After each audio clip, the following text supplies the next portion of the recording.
J'invite mon collègue, le chef de la division des affaires civiles, pour vous parler de ce projet extrêmement important. Laurent Guépin. Merci beaucoup et bonjour à tous, chers auditeurs et chers téléspectateurs. Merci de votre présence et de votre intérêt pour cette présentation, et ce, malgré la pluie. Donc, je m'appelle Laurent Guépin, je suis le chef des affaires civiles. Je suis accompagné à mes côtés de M. Luc Ondua, qui est le coordinateur des projets QUIPS de la MINUSCA. Donc, j'ai donc la charge pour la MINUSCA de gérer ce projet. Vous avez donc une présentation visuelle pendant que je parle, une présentation PowerPoint, mais je vais aussi essayer d'être explicite dans le même temps pour les auditeurs. Alors, les QUIPS, qu'est-ce que c'est et quels sont leurs objectifs?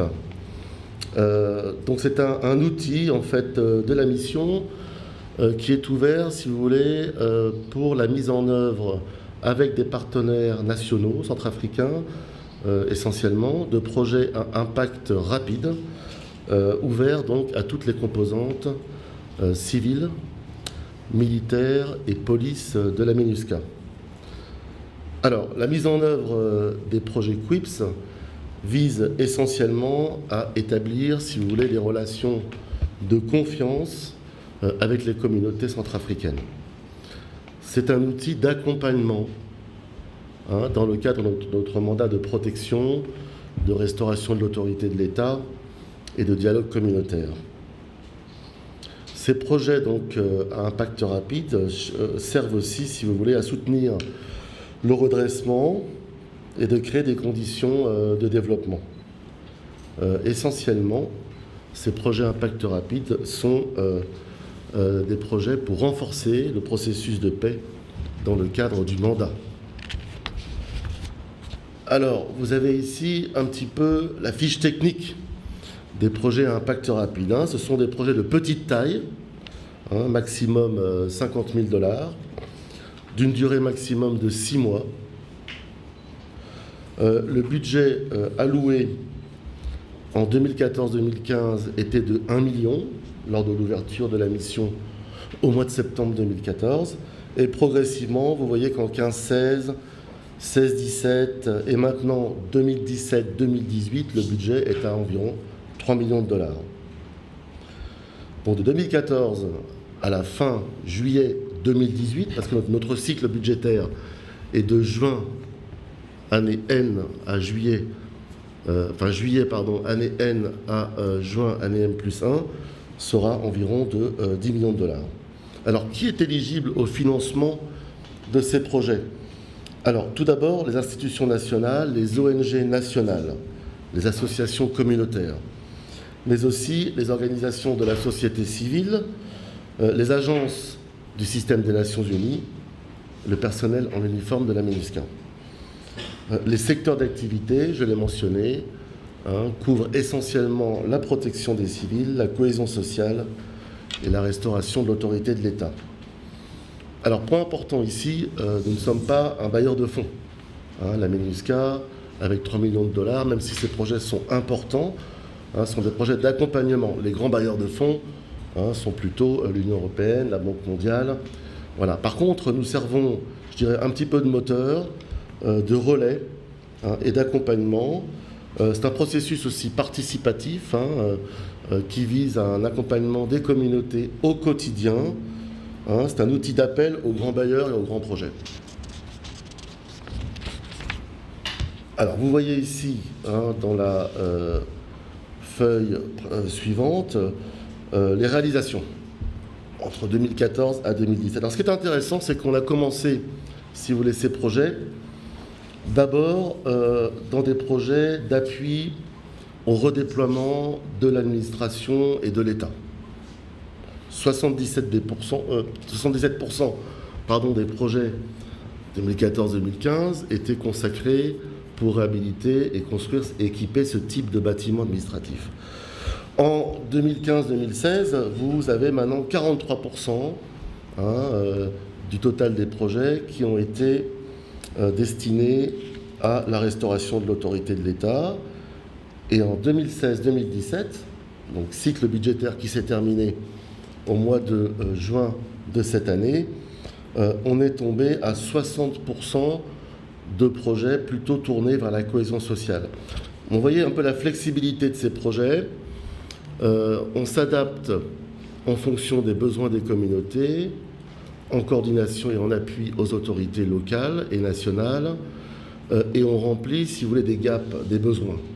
Hein, donc, au fur et à mesure que les besoins évoluent, si vous voulez, on adapte le pourcentage, le nombre de projets en fonction de la réalité du terrain.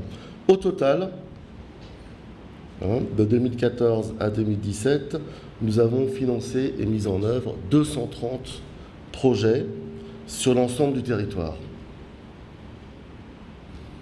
Ce qui m'amène à dire que la MINUSCA, jusqu'à présent, malgré, si vous voulez, l'aspect modeste de ces programmes, mais important, la MINUSCA est, ou a été la seule organisation à développer une gamme diversifiée de projets sur l'ensemble du territoire.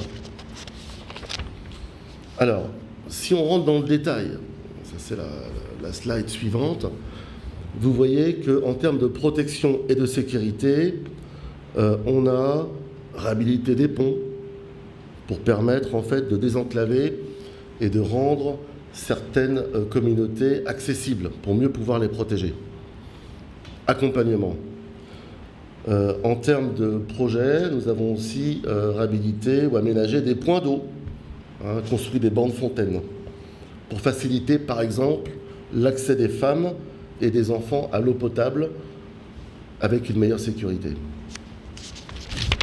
Alors d'autres projets plus classiques en termes de protection de sécurité, c'est la réhabilitation des commissariats.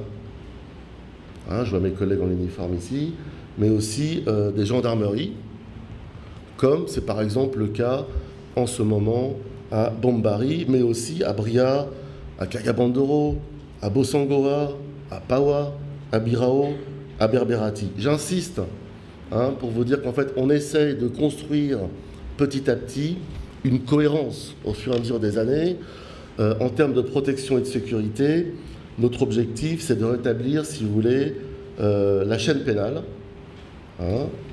sécurité, police, gendarmerie, justice, prison, en appui toujours au redéploiement de l'administration centrafricaine. Alors, en termes de cohésion sociale, quelques exemples de projets. Nous réhabilitons beaucoup de marchés. À Bangui, en ce moment, vous avez la réhabilitation du marché de Boeing pour permettre l'accès et une meilleure circulation, par exemple, entre le PK5 et le quartier Boeing. Donc, c'est de la cohésion sociale. Permettre les échanges, la liberté de circulation, les échanges aussi, on va dire, financiers, de marchandises. C'est aussi la réhabilitation des centres pour l'écoute et pour les activités des femmes, la formation des femmes, comme à Bangassou, à Berberati ou Kayabandoro. C'est aussi la construction de centres pour la société civile et pour la jeunesse. La jeunesse est vraiment un des publics cibles de ce programme, notamment à Bria, à Ndélé, à Pawa et ailleurs. Espace d'échange, espace de dialogue, sont des projets en fait au processus de cohésion sociale et de mieux vivre ensemble. D'autres exemples, la case du chef à Pawa, qui permet en fait d'avoir restauré une communication, une liaison entre les chefs traditionnels et les communautés. Ça peut être aussi des équipements de foot, ou la réhabilitation de terrains de football, comme à Bombari. Mais c'est aussi, comme le disait Vladimir, le porte-parole, c'est équiper, soutenir des radios locales. On l'a fait à Berberati, on le fait à Bombari. C'est aussi, c'est très important, la construction et l'équipement de salles de classe. C'est le cas à Ndélé, à Bossangoa, à Bria, Obo, Kayabandoro, Bangassou et ailleurs. Alors, en ce qui concerne le rétablissement de l'autorité de l'État, le déploiement, la présence de l'administration et son fonctionnement, Alors là, c'est un côté, je dirais, une partie importante du programme, comme je l'avais dit en introduction, puisqu'on a réhabilité et équipé 117 bâtiments administratifs. Des sous-préfectures, des mairies, des centres des impôts. Alors, en ce qui concerne, autre slide, les pourcentages de réalisation, vous voyez ici qu'en termes de bâtiments administratifs, on s'est consacré essentiellement sur la chaîne pénale, je me répète, justice, prison, 28% des projets, police, mairie, autres bâtiments administratifs, services sociaux, finances, trésor, bientôt les douanes. En ce qui concerne les activités de cohésion sociale, on s'est focalisé, je rentre dans le détail, sur des activités, on l'a dit, écoles, bibliothèques. C'est le cas de l'université de Bangui, actuellement. 26% des projets, mais aussi des projets pour renforcer le tissu social, les centres d'écoute ou de formation professionnelle, 16%, projets d'appui aux femmes, projets d'appui aux handicapés, services sociaux de base. Alors, je ne vais pas être très très long, mais vous voyez, donc les derniers projets, j'ai pris en fait une sorte de cartographie des projets que nous sommes en train de finaliser. C'est un échantillon. À Bangui, je parlais du marché Boeing et de l'université, enfin en tout cas la bibliothèque et son équipement. À Bombari, on a plusieurs projets de réhabilitation de palais de justice, gendarmerie, commissariat, trésor. À Kagabandoro, le palais de justice a été inauguré il y a 3 jours. On espère qu'on aura une présence importante des fonctionnaires de la justice, parce qu'on travaille en étroite coordination avec les différents ministères.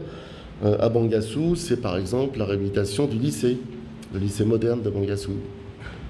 À Berberati, on a travaillé sur la réhabilitation des services régionaux de l'agriculture. Donc en fait, ces projets, vous voyez, sont vraiment adaptés, identifiés, en concertation avec les communautés et les autorités préfectorales ou sous-préfectorales ou mairies.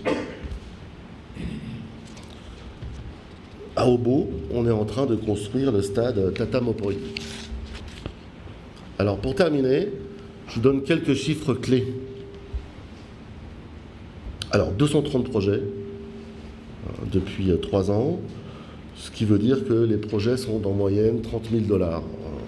Mais ça peut aller de $1 000 à $50 000.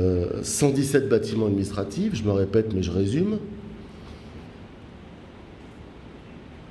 Dans le domaine de l'éducation, 27 écoles réhabilitées, 3 bibliothèques. Au niveau social, 5 radios communautaires, projets réalisés mais aussi en cours d'examen, 11 marchés communaux, 19 centres de formation professionnelle, 35 projets pour des services sociaux de base, axés sur les jeunes et les femmes.